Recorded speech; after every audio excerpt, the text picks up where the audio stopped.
Por agora, a conversa decorre aqui mesmo nos sofás. A minha próxima convidada é considerada académica. Nos estudos que desenvolve, encontra evidência na relação entre a questão racial e a política atual.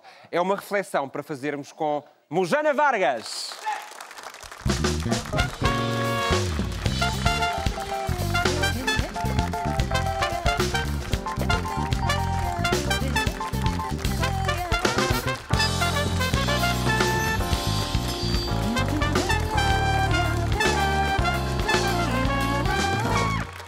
Seja bem-vinda, Mujana, ao Conversas ao Sul. Já não nos víamos há mais ou menos 5 anos. Sim. Já passou bastante tempo. O seu percurso académico, entretanto, também tem desenvolvido de uma forma muito intensa, mas sempre centrando as suas questões de investigação na questão do colonialismo ou da colonialidade, que são dois conceitos que estão interligados, mas que são um bocadinho diferentes e que nem sempre ouvimos falar tanto da ideia da colonialidade. Ou seja, que há uma relação entre o colonialismo e as estruturas que vigoram hoje na sociedade. Essa relação perpetua-se ao longo de séculos e séculos e é muito difícil de ser desconstruída. Continuamos com essa dificuldade. Sim, exatamente, Davi. Boa noite, né? Obrigada por me convidar novamente aqui. Essa é uma questão com a qual eu venho me preocupando já há algum tempo.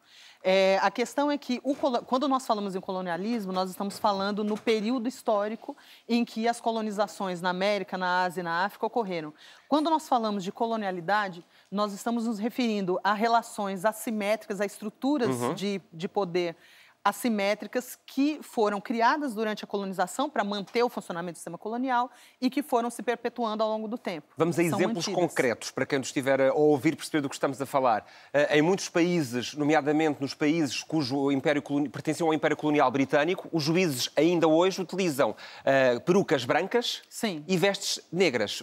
Ou seja, na ideia de uma ideia completamente ligada aqui ao tom da pele e à ideia de ser caucasiano. Quem estava na lei, quem era o juiz, era branco. Sim. Ainda hoje isso acontece. Sim, isso é uma reprodução, no fundo, é uma reprodução do funcionamento do sistema judicial inglês, né, que permaneceu sendo reproduzido nos sistemas judiciais dos territórios que foram colonizados pelos ingleses. Mas existem vários aspectos, né, que passam desde o plano simbólico, como esse exemplo que você deu, até o campo da dependência econômica, porque as independências políticas, elas não foram suficientes para romper com a dependência econômica, com a fragilidade dos territórios colonizados na produção do conhecimento, né, na autonomia da produção do conhecimento. Então, as independências elas não foram capazes de criar uma verdadeira autonomia em termos de saber, em termos de saberes, em termos de sociabilidade das populações. Mas o que é que falhou nesse processo de independência?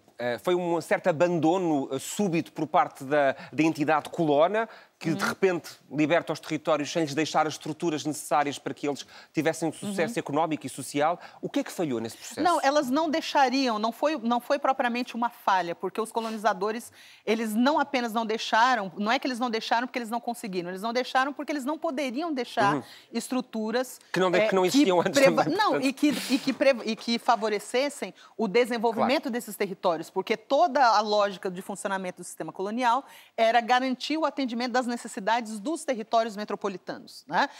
O grande problema é que as elites que ocuparam o poder político e econômico nos estados que sucederam os territórios coloniais, quer dizer, no pós-independência, para manter a sua própria posição de poder, de privilégio dentro do cenário doméstico, preferiram manter-se aliadas ao poder internacional. Ou seja, a Organização Internacional do Poder Político e continua a perpetuar este tipo de comportamento e este registro, ou seja, a condenar os países que até aqui eram colónias ao seu próprio desenvolvimento e à sua subsistência.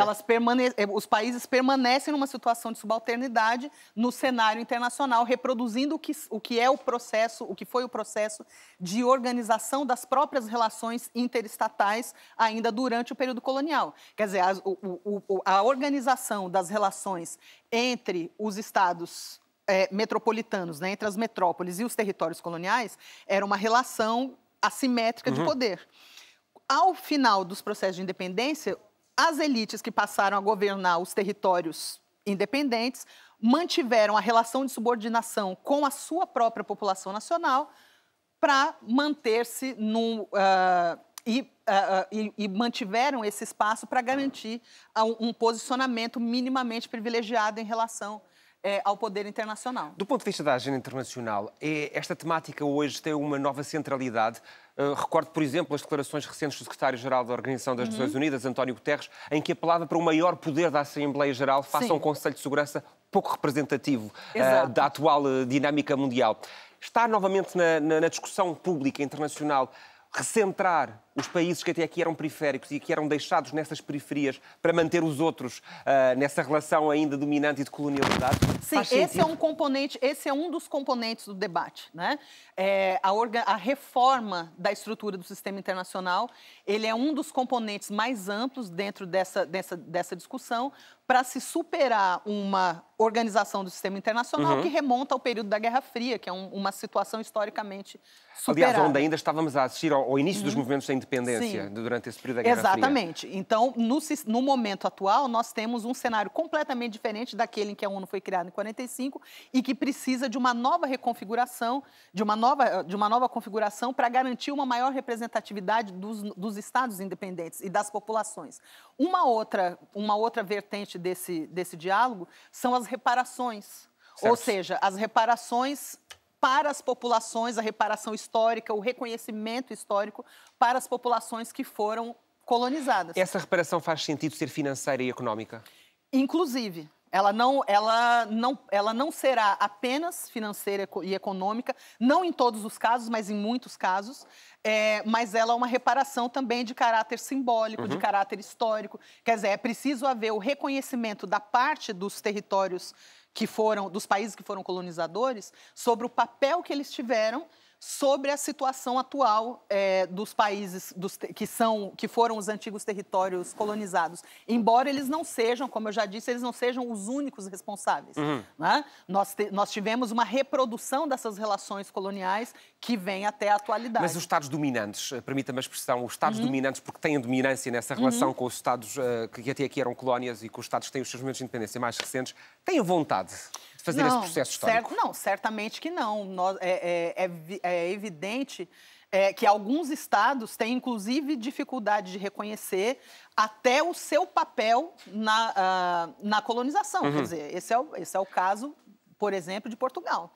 Existe uma certa dificuldade do Estado português em reconhecer o papel que o país teve, por exemplo, na questão do tráfico de africanos escravizados. Existe uma certa resistência em reconhecer o papel português nesse aspecto. Porque, por norma, destaca-se ter sido um dos primeiros países no mundo a absolver a escravatura, apesar de ter sido também um dos países do mundo que mais lucrou com o processo de escravatura ao longo de vários séculos. Exatamente. Há uma certa tentativa de branqueamento histórico.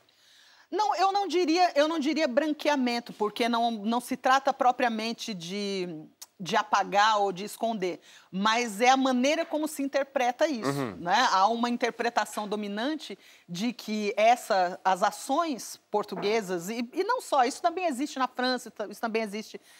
Há um padrão, não é? Por parte das potências colonizadoras. De que a ação que eles tiveram gerou mais bem do que mal por conta de um efeito civilizador que essa expansão teria tido. Né? Agora, essa é a visão do colonizador. A visão do colonizado sobre essa questão tem outras nuances. Né? As populações indígenas certamente não consideram que a ação da colonização teve um caráter civilizatório, né? Um caráter de melhoria. Né? Para eles, isso teve um caráter muito mais destrutivo.